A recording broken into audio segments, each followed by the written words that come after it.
Hey hello, balik lagi di channel Spoiler Moon dan kita akan lanjutkan lagi kisah hidup Fang Yuan. Di part sebelumnya, Fang Yuan telah membentuk perjanjian dengan trio iblis eksentrik. Lalu kemudian, dia pergi ke arah barat daya dan mulai mengumpulkan tanah terberkati. Fang Yuan berniat untuk mencapai peringkat 7 sebelum nanti dia pergi ke perbatasan selatan. Jadi, dia berupaya untuk melahap sebanyak mungkin tanah terberkati yang bisa ia temui. Kemudian, di akhir part kemarin juga dijelaskan bahwa saat ini Fang Yuan telah melewati banyak sekali bencana kesengsaraan, sehingga dia hanya berjarak 3 bencana duniawi dari kesengsaraan surgawi ketiga miliknya. Artinya, kalau Fang Yuan bisa melewati 3 bencana ditambah dengan 1 kesengsaraan surgawi, maka Fang Yuan akan resmi naik ke peringkat 7. Tapi, bisakah Fang Yuan naik ke peringkat 7? Dan bagaimana jalan yang akan ia lewati? Kita akan lanjutkan lagi kisah hidup Fang Yuan di part 242. Sebelum kembali melihat apa yang Fang Yuan lakukan, kita akan menengok sedikit pergolakan di dataran utara. Saat ini di Gua Feng Xian. Feng Xian tampak duduk dengan mata tertutup dan api mengelilingi tubuhnya seperti seekor naga yang perkasa. Sesaat kemudian, Pangeran Feng Xian meludahkan beberapa butir api kecil. Dan api itu perlahan mulai berubah menjadi mutiara seukuran bola. Mutiara-mutiara itu mengitari tubuh Pangeran Feng Xian dan mengikuti pergerakan dari api yang menyerupai naga. Namun, tepat saat itu, Pangeran Feng Xian tiba-tiba muntah darah dan cahaya keluar dari kedua bola matanya. Setelah itu, 8 mutiara api yang sebelumnya mengelilingi tubuh Pangeran Feng Xian jatuh dan kehilangan kecemerlangannya. Sialan, aku gagal lagi. Kenapa aku tidak bisa menyimpulkan jejak Fang Yuan? Kata Pangeran Feng Xian yang tampak sangat kesal.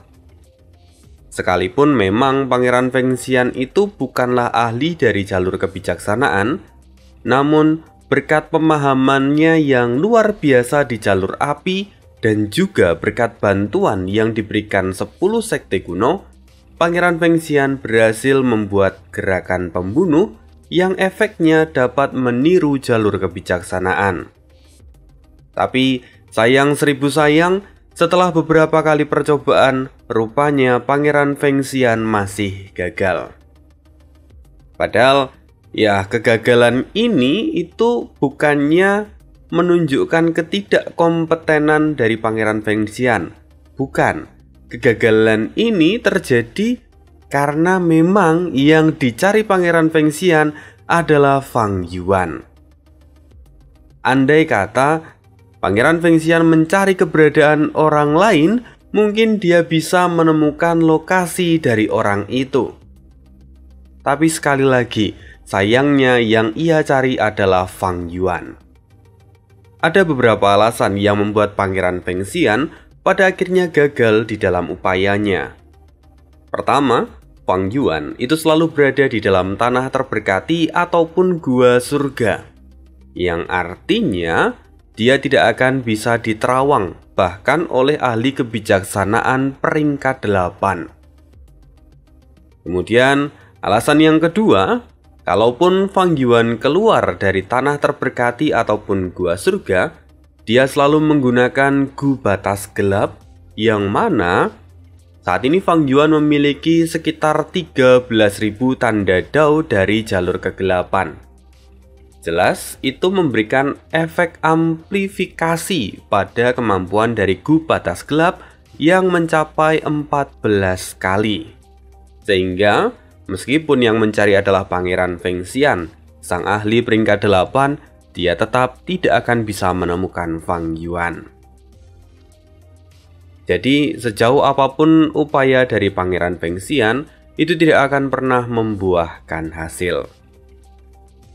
Setelah itu, salah satu pelayan dari Pangeran Fengxian kemudian masuk dan dia datang memberi laporan. Tuan Fengxian, klan Gong datang kemari. Mereka ingin menemui Anda.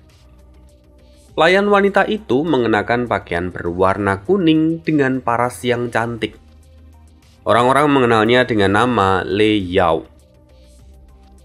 Lalu, mendengar berita itu, Pangeran Fengxian mengerutkan kening sejenak dan dia berkata, "Katakan pada mereka, aku tidak mau menemui mereka." Lei Yao tampak ragu-ragu. Dia berkata, "Namun Tuan, saat ini mereka datang dan membawa dekret surga panjang umur." Pangeran Fengxian menyeringai seolah dia sudah memahami tentang masalah ini. Dia berkata, "Aku tahu bahwa mereka pasti akan membawa dekret itu. Tapi sayang, mereka lupa bahwa dekret itu hanya berlaku untuk keturunan Huang Jin. Sementara aku bukanlah salah satu dari mereka." Lei Yao kemudian bertanya, "Namun Tuan, apakah Anda lupa bahwa saat ini Anda adalah mata-mata? Anda adalah menantu dari klan Gong di permukaan. Dan Anda juga menjadi seorang tetua eksternal. Jika Anda mengabaikan dekret surga panjang umur secara terang-terangan, bukankah itu hanya akan menimbulkan masalah di masa depan?" Pangeran Fengxian pun tertawa. "Lei Yao, analisismu itu bagus, tapi kamu tidak sepenuhnya benar. Aku pun tahu bahwa surga panjang umur tidak bisa diremehkan. Tetapi, apa yang terjadi hari ini adalah pertarungan antar saudara. Karena itu surga panjang umur tidak akan meminta bantuan kita. Saat ini, satu-satunya harapan dari keturunan klan Huang Jin hanyalah Yao Huang." Mendengar itu, mata Lei Yao pun bergetar. Dia lalu berkata, "Lantas, mengapa klan Gong membawa dekret itu dan menemui kita?" Pangeran Fengxian tersenyum. "Orang-orang itu hanya ingin menggunakan dekret itu untuk menipuku. Mereka tahu bahwa kalau aku yang maju, maka nama klan Gong akan meningkat. Dan itu akan menguntungkan mereka yang ingin klan Gong menjadi jalan kebenaran nomor 1 di dataran utara." "Oh, saya paham sekarang. Kalau begitu, kita tidak akan menemui mereka," kata Lei Yao yang kemudian tersenyum dan kemudian berbalik lalu mengusir orang-orang dari klan Gong. Sehingga pada akhirnya dekret yang semula ditujukan pada Pangeran Fengxian kini kembali diteruskan dan dikirim kepada orang yang memang seharusnya menerimanya. Yao Huang adalah salah satu immortal peringkat 8 di dataran utara yang berasal dari jalan kebenaran dan merupakan keturunan dari klan Huang Jin. Dia kini tampak berekspresi masam. Pada akhirnya dekret ini tetap berakhir di tanganku." Yao Huang sendiri benar-benar memahami situasi yang ada di dataran utara saat ini. Jadi dia pun tahu bahwa dekret ini pada akhirnya memang akan sampai di tangannya. Yao Huang menghela nafas sejenak dan berkata, "Sepertinya aku harus pergi dan bicara dengan Bai Su." Setelah mengatakan itu, Yao Huang lalu menyimpan dekret yang ia pegang di dalam apertur miliknya. Yao Huang lalu kemudian mengirimkan sebuah surat kepada Bai Su. Surat itu berisikan tentang ajakan untuk bertemu di Surga Putih. Dan setelah beberapa waktu kemudian, Bai Su yang menerima surat itu pun tampak masam. Tapi ada sedikit harapan di wajahnya. Dan kemudian Bai Su pun berangkat menuju Surga Putih. Apa yang akan terjadi di sini? Apakah akan terjadi pertarungan dari dua ahli peringkat 8? Kalau kita berpikir demikian, maka itu adalah pemikiran yang salah. Karena faktanya mereka berdua adalah teman sejak masa muda. Bahkan sebenarnya sejak masa muda, Baisu sudah menyampaikan keinginannya untuk mendirikan jalan kebenaran di luar klan Huang Jin pada Yao Huang. Meskipun di masa lalu, Yao Huang sempat meminta Baisu untuk memikirkan kembali tentang apa yang ia rencanakan. Dengan berbagai pertimbangan yang ia berikan, dia berharap bahwa Baisu mengurungkan niatnya. Ya, hubungan mereka itu cukup dekat sampai mereka bisa saling bertukar pikiran. Karena itu, hari ini Yao Huang setelah menerima dekrit itu lalu meminta Baisu untuk menemuinya di Surga Putih. Mereka harus bicara. Setelah beberapa waktu, Baisu pun akhirnya tiba di Surga Putih dan Yao Huang yang melihatnya langsung tersenyum serta menyapanya. "Teman lama, bagaimana kabarmu?" "Yah, kau sendiri tahu," kata Baisu sambil tersenyum pahit. Yao Huang pun menghela nafas ketika mendengar jawaban itu. Kemudian dia berkata lagi, "Lalu, bagaimana menurutmu?" Baisu kemudian menjawab, "Semua sudah berjalan sampai sejauh ini. Maka aku hanya bisa mengatakan yang sebenarnya, bahwa aku sama sekali tidak mengharapkan semua ini." Sejujurnya, motif dari Baisu belum lama ini hanyalah untuk mendapatkan gua surga Heaven. Sesimpel itu. Dia juga belum mau mendeklarasikan ke seluruh dataran utara bahwa dia berada di jalan kebenaran. Namun sayang seribu sayang, dia tidak pernah berpikir kalau Judu akan sangat cerdik dan bahkan membuat situasi yang ada di sana berubah menjadi semakin buruk. Judu juga menyebarkan desas-desus dan itu membuat pergerakan yang tak terduga. Bahkan saat ini dia pun sampai dipaksa untuk membangun aliansi dengan Sekte Chu. Itu adalah sesuatu yang bahkan tidak pernah ada di dalam bayangan Baisu. Sementara itu, Yao Huang yang melihat ekspresi dari Baisu benar-benar bisa memahami semua perasaannya. Yao Huang tersenyum dan dia berkata, "Jadi apa kamu mengerti sekarang? Memang tidak mudah untuk menjadi pemimpin dari kekuatan jalan kebenaran. Dalam banyak situasi bahkan ahli peringkat 8 seperti kita tidak bisa bertindak dengan bebas. Bahkan sebenarnya aku dulu merasa iri dengan status kultivator tunggal yang kamu miliki. Aku juga mengingatkanmu sebelumnya untuk tidak membangun kekuatan di jalan kebenaran. Lantas sekarang, apa kamu sudah mengerti semua yang kukatakan?" Baisu menjawab, "Ya, aku benar-benar memahaminya. Tapi aku sudah berjuang keras untuk waktu yang begitu lama. Tidak mudah untuk mendapatkan hasil seperti saat ini.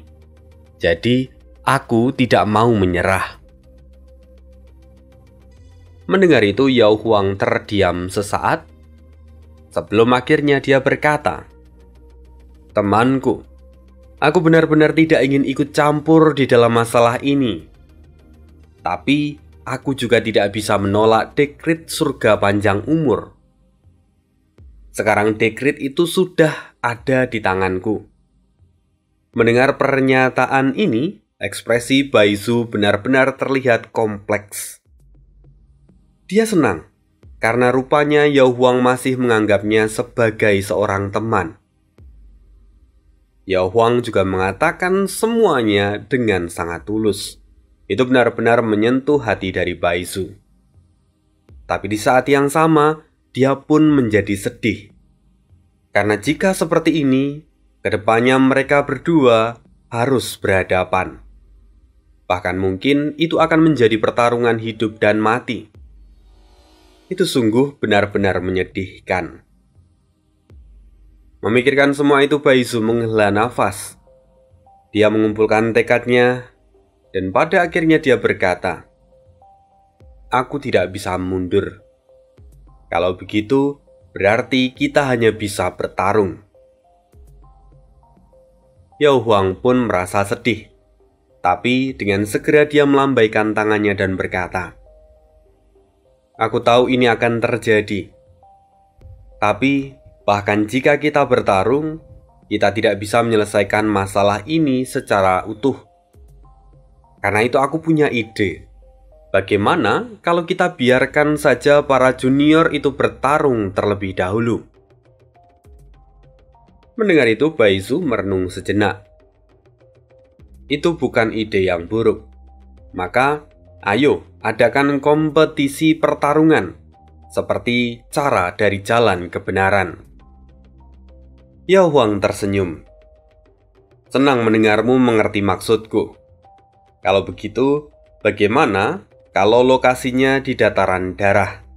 Tempat itu tidak jauh dari dataran Taikyu dan juga gua surga Heifan." Baizu pun segera mengangguk. Kurasa itu adalah tempat yang cocok.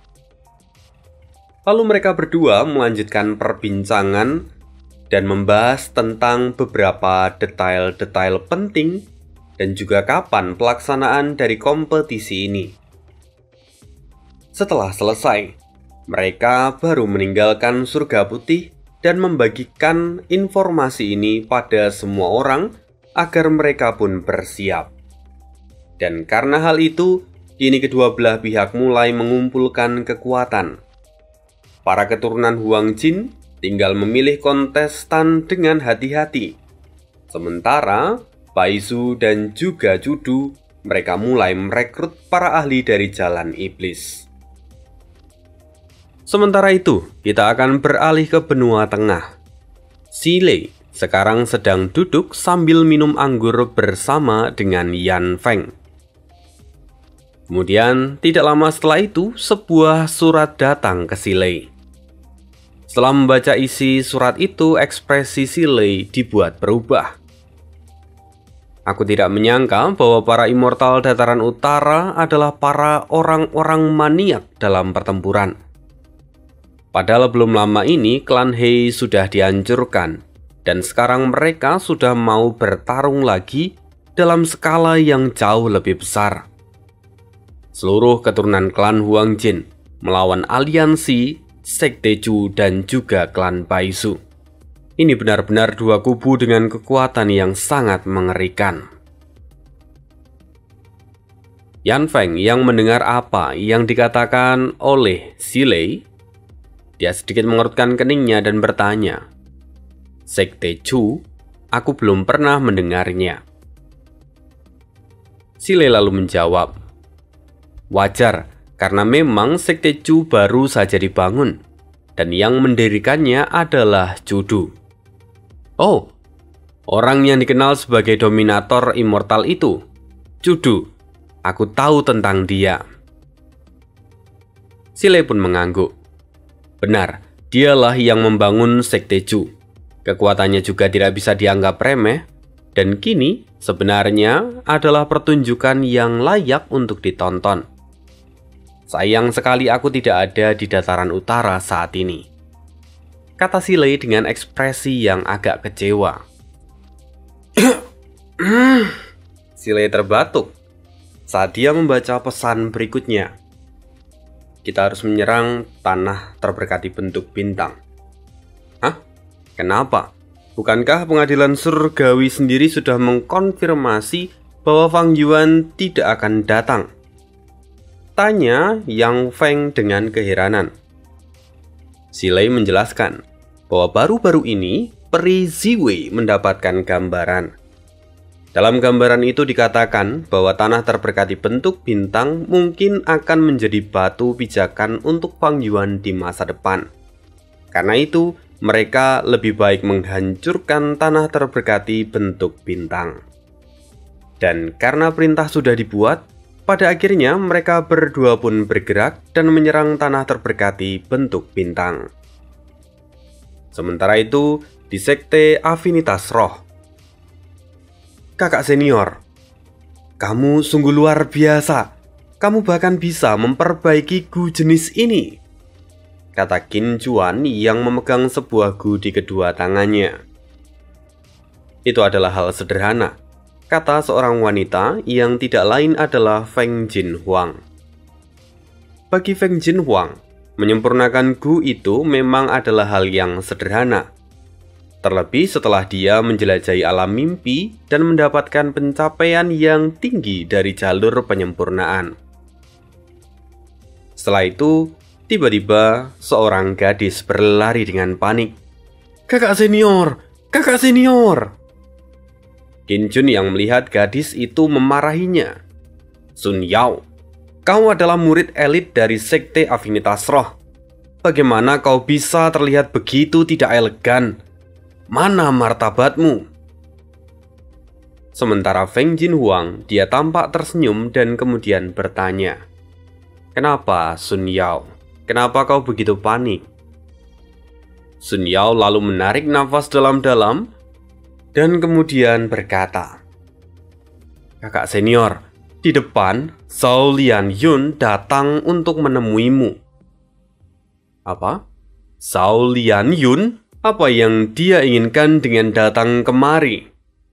Dia adalah musuh yang ingin merebut posisi peri generasi berikutnya dari tangan kakak senior. Jadi untuk apa dia ingin menemui kakak senior? Kata Qin Juan yang kini tampak marah. Sementara Feng Jinhuang dengan tenang berkata, mari temui dia.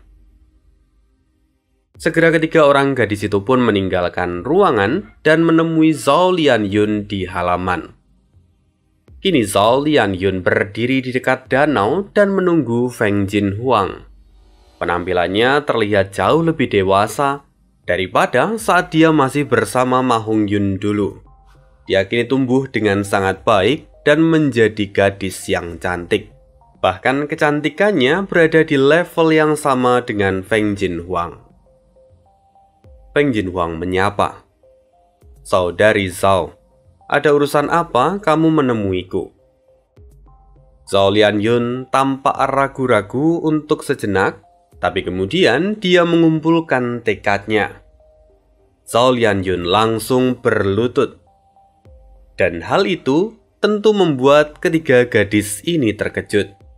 Karena mereka bahkan tidak pernah menyangka kalau Zhao Lianyun akan melakukan ini. Feng Jinhuang dengan segera berkata, saudari Zhao, kenapa kamu tiba-tiba berlutut? Ayo bangun. Zhao Lianyun kini telah menitikkan air mata dan berkata, saya benar-benar tidak punya cara lain. Senior, tolong selamatkan Ma Hongyun. Setelah itu, Feng Jinhuang menanyakan detail tentang Ma Hongyun yang disebut oleh Zhao Lianyun. Dan Zhao Lianyun menceritakan segalanya dari awal, mulai dari kelahirannya kembali, pertemuannya dengan Ma Hongyun, hingga perpisahannya di akhir cerita. Lalu Zhao Lianyun juga berkata bahwa kalau Feng Jinhuang berhasil menyelamatkan Ma Hongyun, maka dia akan mundur dari posisi calon peri generasi berikutnya. Zhao Lianyun juga akan menyingkir bersama dengan Ma Hongyun dan akan hidup di wilayah yang terpencil. Mendengar itu, Feng Jinhuang pun ikut merasa kasihan, tapi dia langsung menolak permintaan ini. Alasannya, karena menyelamatkan Ma Hongyun itu bukanlah hal yang mudah. Bahkan sekalipun seluruh sekte afinitas roh bergerak, mereka belum tentu bisa mendapatkan Ma Hongyun. Tapi meski begitu, artinya Zhao Lianyun tidak akan menyerah dengan posisi peri. Karena dengan mendapatkan posisi peri dari generasi ini, Zhao Lianyun bisa melangkah kaki lebih jauh menggerakkan orang-orang untuk menyelamatkan Ma Hongyun. Ya, memikirkan hal ini tentu Feng Jinhuang juga tidak akan menyerah pada posisi dari peri generasi berikutnya.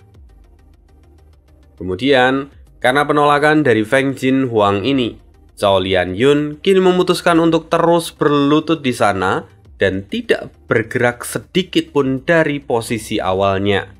Dia berharap bahwa Feng Jinhuang akan merubah pikirannya di kemudian hari. Sementara itu, di sisi lain, saat ini Fang Yuan telah kembali ke tanah Langya. Dia memilih untuk menjelajahi alam mimpi. Dia tahu bahwa kalau dia ingin pergi ke perbatasan selatan dan menginvasi alam mimpi dari Yang Mulia Iblis Jiwa Spektral, dia harus memiliki banyak amunisi Gu dari jalur mimpi. Oleh karena itu, Fang Yuan dengan sengaja mengumpulkan Gu dari jalur mimpi. Proses Fang Yuan hanya seperti itu dan terus berulang-ulang, maka kita akan kembali lagi melanjutkan cerita dari Feng Jinhuang. Setelah mendengar cerita dari Zhao Lianyun, Feng Jinhuang juga menceritakan segalanya pada ibunya. Saat ini, peri Baiking sambil menghela nafas, dia melihat ke arah Zhao Lianyun yang masih berlutut di taman. Aku tidak pernah menyangka bahwa iblis dunia lain memiliki cinta yang begitu mendalam pada orang dari dunia ini. Feng Jiuge yang mendengar perkataan dari istrinya perlahan mendekati istrinya dan berkata, "Sayangnya, kelemahan anak itu justru dimanfaatkan oleh orang lain." Peri Baiking menoleh. "Sayang, apa maksudmu? Apakah dia dimanfaatkan oleh Su Hao dan Li Junying?" Feng juga berkata, "Ya, aku yakin merekalah yang melakukan itu. Karena merekalah yang akan mendapatkan manfaat paling besar dari keadaan ini." Zhao Lianyun adalah iblis dari dunia lain. Dia memiliki perspektif yang berbeda dalam berbagai hal. Karena itu dia berhasil berkembang dan menjadi lawan yang layak untuk Huang Er. Lalu sekarang, dia berlutut dan memohon bantuan. Kemungkinan semua ini adalah pengaturan dari Su Hao yang telah membuat Zhao Lianyun memiliki ide ini. Dia tahu bahwa ketika kita bergerak, maka dia akan bebas. Dan tentu itu akan membawa banyak keuntungan baginya selama kita tidak ada di sini. Analisis dari Feng Jiuge memang sangat mendalam, dan dia benar-benar bisa menebak dengan sangat tepat pemikiran dari Su Hao. Kemudian peri Baiking berkata, "Tapi sayang, bukankah tanda dari sekte kita adalah Gu Cinta? Su Hao kemungkinan memang sengaja merencanakan ini agar Zhao Lianyun mengalami penolakan. Lalu karena hal itu, orang-orang akan mulai bersimpati padanya. Itu adalah situasi yang lebih merepotkan." Feng Jiuge pun berkata, "Istriku memang pandai. Itu juga yang kukhawatirkan." Kali ini Su Hao memang sungguh pandai. Dia membuat skema yang mana apapun keputusan yang diambil oleh Feng Jinhuang, maka itu akan berakhir untuk menguntungkan dirinya sendiri. Kemudian peri Baiking pun bertanya, "Lantas apa yang harus kita lakukan? Apakah kita akan membiarkan gadis itu terus berlutut di sana?" Feng juga tersenyum. "Tidak perlu khawatir, dia tidak akan tinggal lama di sana. Semua ini hanyalah pertunjukan." Peri Baiking menggelengkan kepalanya. "Tidak, aku ragu dengan pendapatmu itu. Aku bisa melihat air mata yang tulus dari gadis itu. Bahkan menurutku, Su Hao tidak memberitahu kebenaran dari rencananya pada gadis ini. Dia benar-benar hanya memanfaatkan gadis ini untuk mencari keuntungan." Mendengar itu, Feng Jiuge menghela nafas. Dia sekarang sedikit menyesal atas tindakannya. Andai saja dia bisa memutar waktu, maka dia pasti tidak akan membeli Zhao Lianyun di pelelangan dulu. Karena sekarang Zhao Lianyun justru menjadi penghalang terbesar dari putrinya. Ya, ini memang sangat menyesakkan karena orang tua manapun pasti memiliki keinginan yang sama, yaitu mereka ingin putra ataupun putrinya berhasil di dalam kehidupan. Termasuk salah satunya adalah Feng Zhuge yang selalu mendominasi medan pertempuran, jenderal perang sejati. Namun dia juga memiliki keinginan supaya putrinya bisa menggapai mimpinya dan menjadi yang terbaik. Feng Zhuge merasa sedih dan dia berkata dalam hati, "Huang Er, sungguh malang nasibmu. Bahkan sekarang ibumu pun kasihan pada Zhao Lianyun. Kuharap kamu terus tumbuh dewasa dan kamu bisa mengatasi masalah ini dengan bijak." Lalu, kemudian kita kembali lagi ke sisi Fang Yuan. Dia kini masih di alam mimpi. Dia dibawa kembali ke Gunung Qingmao. Kali ini mimpi yang ditampilkan adalah memori yang cukup membuat Fang Yuan bernostalgia, di mana itu adalah masa ketika dia ditekan agar Fang Zheng dapat berkembang. Bagaimanapun, Fang Yuan hanyalah memiliki bakat kelas C, sementara Fang Zheng adalah orang yang memiliki bakat kelas A. Tapi meski begitu, rupanya ketika sudah berkembang, kekuatan mereka pun terpaut jauh. Dengan kemampuan Fang Yuan, dia telah tumbuh lebih kuat daripada Fang Zheng yang punya bakat kelas A. Oleh karena alasan ini, pada akhirnya pemimpin klan sampai meminta kepada Fang Yuan secara pribadi supaya Fang Yuan mengalah pada Fang Zheng. Namun, Fang Yuan menolaknya. Dan begitulah mimpi Fang Yuan. Dia saat ini masih terus berusaha mencari Gu Mimpi. Kemudian sekarang fajar telah terbit. Orang-orang kini sudah berkumpul di dataran darah, tempat di mana kompetisi antara para keturunan klan Huang Jin akan melawan aliansi dari Sekte Zhu dan klan Baizu. Ada berbagai kekuatan yang telah berkumpul di sana. Semuanya adalah para elit dari kedua kubu. Pertandingan pertama akan segera dimulai, dan Judu mengirimkan pesan pada salah seorang jagoan miliknya. "Saudara Sui, kamu sudah lama berada di pengasingan. Apakah kamu sudah siap menunjukkan pencapaianmu hari ini? Majulah dan beritahu dunia apa yang telah kau dapatkan." Immortal yang dipanggil oleh Judu adalah Sui Wuhen. Dia adalah seorang immortal peringkat 6. Dengan penuh percaya diri, Sui Wuhen berkata, "Saudara Zhu telah mengundang saya. Maka saya pasti akan menunjukkan pada semua orang kemampuan dari Sui Wuhen." Kemudian Sui Wuhen pun melompat ke atas arena. Dia menyilangkan tangan di depan dadanya sambil menunggu lawan. Posenya benar-benar penuh dengan kesombongan. Sementara itu, di sisi keturunan Huang Jin, mereka mulai mencibir. Mereka benar-benar mengirimkan junior tanpa nama untuk menemui kematian. Saat ini beberapa orang hendak berjalan memasuki arena, namun mereka semua dihentikan.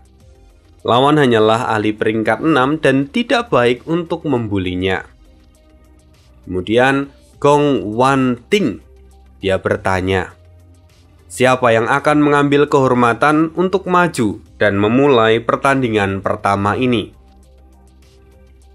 Setelah itu seorang immortal muda peringkat 6 berdiri dan dia maju. "Saya, Ye Liu Xiaojin. Saya akan bertarung." Gong Wang Ting pun mengizinkan. "Kalau begitu majulah. Aku ingin melihat apa yang membuatmu begitu percaya diri." Lalu, di saat yang sama di perbatasan selatan, Ying Guxie berkata, "Aku sudah memberimu semua informasi tentang gua surga Bai Xiang. Lalu karena kamu adalah keturunan dari Bai Xiang, maka Gu Ular Putih ini akan membimbingmu. Tapi kamu harus ingat bahwa gua surga Bai Xiang dipenuhi dengan bahaya. Karena pada mulanya, kelima siang memang adalah ahli dari jalan iblis. Maka jangan keras kepala dan kamu harus tahu kapan kamu harus berhenti. Bai Ning mendengus. Tentu, aku tahu apa yang harus kulakukan. Ying Wuxie pun tersenyum. Kalau begitu sekarang pergilah. Bai Ning kemudian mengeluarkan bentuk ular putih. Ular itu perlahan membesar dan tubuhnya ditutupi oleh sisik putih seperti salju. Bai Ning pun mulai melepaskan aura dari immortal miliknya. Dan kemudian ular putih itu pun mendesis.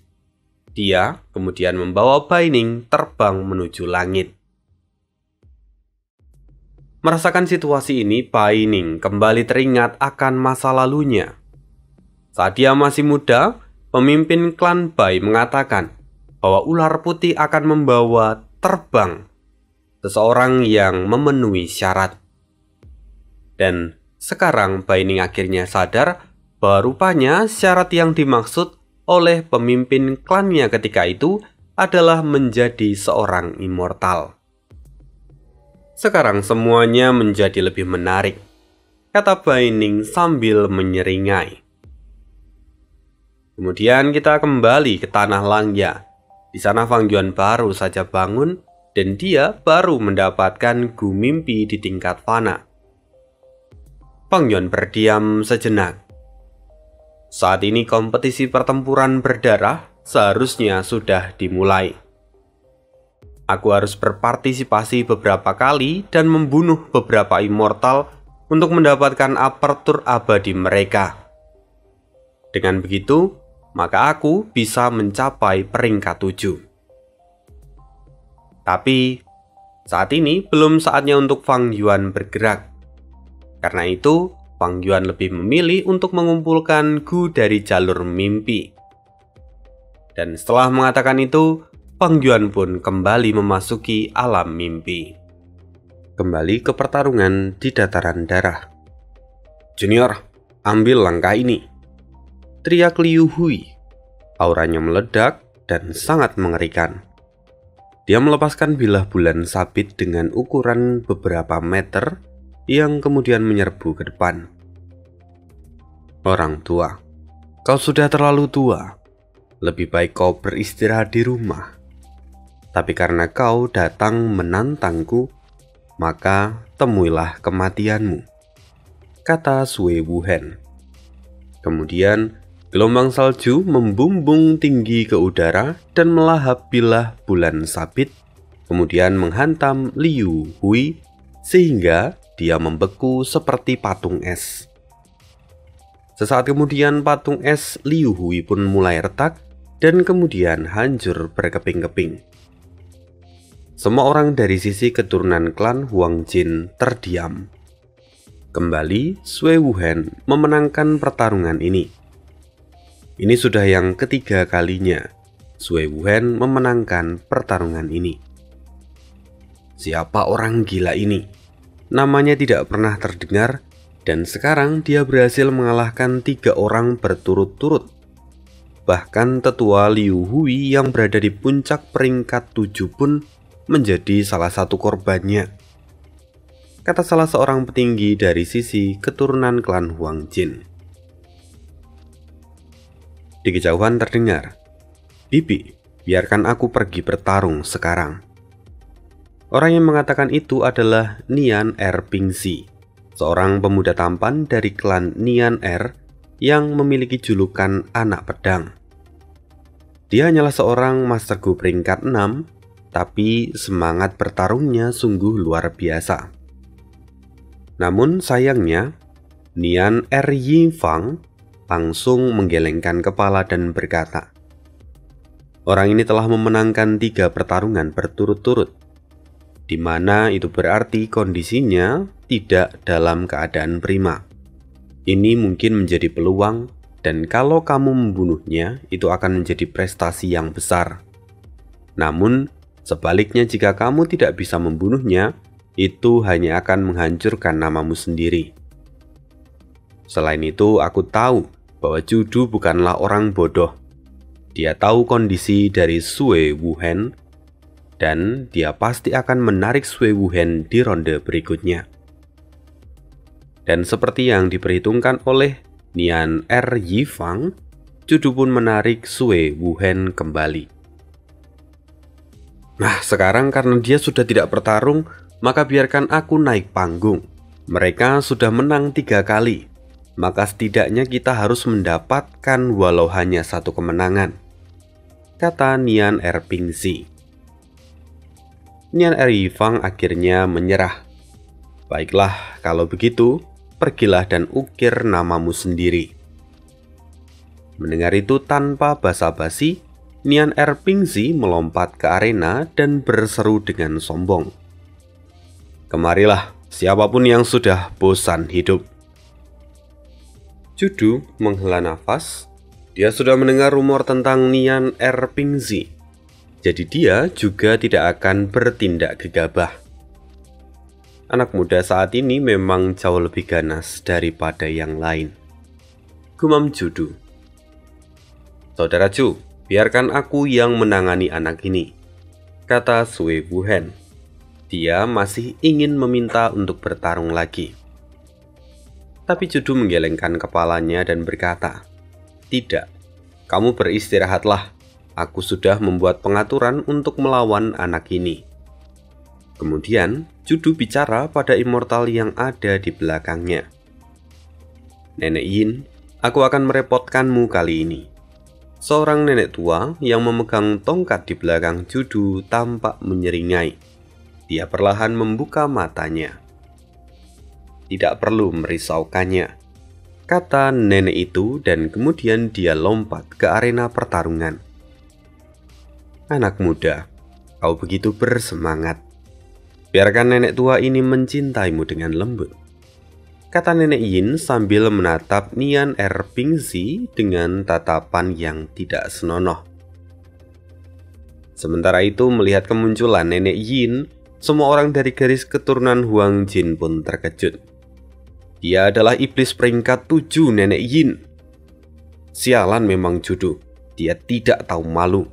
Nian Er Pingzi hanyalah ahli peringkat 6, tapi dia mengirimkan seorang ahli peringkat 7 yang terkenal. Banyak orang yang kini mulai mencibir keputusan Judu, tapi tentu saja Judu mengabaikannya. Sementara itu, Nian Er Yifang dia tampak panik. "Ini tidak akan berhasil. Nian Er Pingzi, kembalilah." Tapi saat ini, niat bertarung dari Nian Er Pingzi jauh lebih besar. Dia tetap memilih untuk berada di dalam arena. Pada akhirnya tidak ada yang bisa mencegah ini dan pertarungan pun dimulai. Nenek Yin adalah ahli dari jalan iblis yang telah menorehkan namanya untuk waktu yang sangat lama di dataran utara. Sementara Nian Er Pingzi adalah salah satu junior yang sangat berbakat. Meskipun masih muda, tapi gerakan pedangnya sangat cepat dan ganas. Kedua belah pihak bertukar lusinan gerakan, mulai dari gerakan tingkat fana sampai berkembang menuju ke gerakan pembunuh abadi. Kebetulan, Nenek Yin adalah seorang ahli yang mengembangkan jalur jiwa, dan karena itu, arena kini dipenuhi dengan aura gelap. Semua itu muncul oleh karena jiwa-jiwa kegelapan yang telah dikumpulkan oleh Nenek Yin. Sementara, Nian Er Pingzi, dia menggunakan jalur pedang dengan cahaya yang memukau. Dua sisi ini sangat kontras, seolah-olah menggambarkan pertarungan antara sisi gelap dan terang. Melihat pertarungan ini, mereka pun mulai berspekulasi. Ini sungguh adalah pertarungan yang layak untuk ditonton. Meskipun Nian Er Pingzi hanyalah ahli peringkat 6, tapi kemampuannya dapat mengimbangi ahli peringkat 7 Nenek Yin. Namun, setelah beberapa waktu, Nenek Yin akhirnya menggunakan gerakan pembunuh andalannya, seni mengendalikan jiwa. Seketika, mata Nian Erpingzi kehilangan cahayanya, seolah-olah dia kehilangan kesadarannya. Dan kemudian, Nenek Yin kembali menggunakan gerakan pembunuh keduanya, jemari iblis. Lalu jari-jari dengan kuku yang tajam muncul dari langit dan hendak mengoyak kepala dari Nian Erpingzi. "Hentikan!" Nian Yifang menjadi sangat marah. Dia bergegas keluar dari kursi penonton hendak menyelamatkan Nian Erpingzi. Tapi Judu telah membuat pengaturan. Tidak ada yang bisa mengganggu pertarungan di dalam arena. "Apa kau tidak tahu malu? Kau ingin ikut campur dalam pertarungan 1 lawan 1? Hao Zhen menembakkan sambaran petir tepat ke depan wajah Nian Yifang. Nian Yifang bergetar. Dia bertahan dengan menggunakan gerakan pembunuh tipe pertahanan miliknya. Namun dalam waktu sesaat itu, Nian Erpingzi rupanya kembali mendapatkan kesadarannya. Dia menggigit sudut bibirnya sehingga dia kembali sadar tepat sebelum jemari iblis mengoyak kepalanya. Judu terkejut. Dia hendak memperingatkan Nenek Yin, namun semua sudah terlambat. Nian Erpingzi bergerak dengan cepat menggunakan cahaya pedang.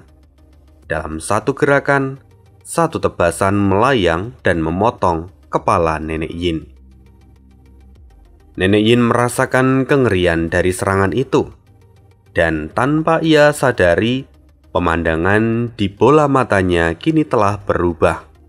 Semuanya berputar karena kepalanya jatuh ke tanah.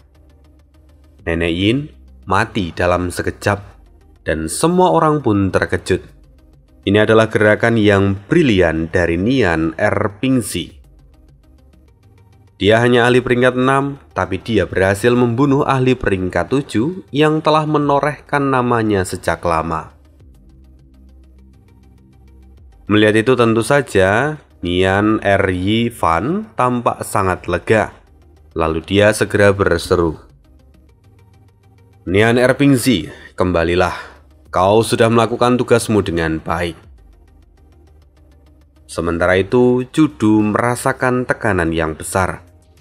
Meski ini baru kekalahan pertamanya, tapi Nian Erpingzi telah membunuh peringkat 7. Itu benar-benar tekanan yang luar biasa besar. Sekalipun sebelumnya, Sui Wuhen telah memenangkan 3 kali pertarungan berturut-turut. Sekarang, Judu tampak ragu. Siapa yang harus kukirimkan berikutnya? Andai saja ada Fang Yuan di sini, maka Judu bisa merasa jauh lebih tenang. Dan oleh karena itu, Judu kemudian mengirimkan sebuah surat kepada Fang Yuan. Dia menjelaskan semua hasil pertarungan yang ada di sana. Dan dengan sedikit harapan, dia ingin agar Fang Yuan datang. Tapi Judu memang tidak bisa memaksa Fang Yuan karena perjanjian di antara mereka yang sangat longgar. Sehingga kalaupun Fang Yuan tidak datang, itu tidak akan menjadi masalah. Ya, begitulah kisah hidup Fang Yuan hari ini. Kita akan sambung lagi kisah hidupnya di part berikutnya. Terima kasih, see you again di next video, dan bye.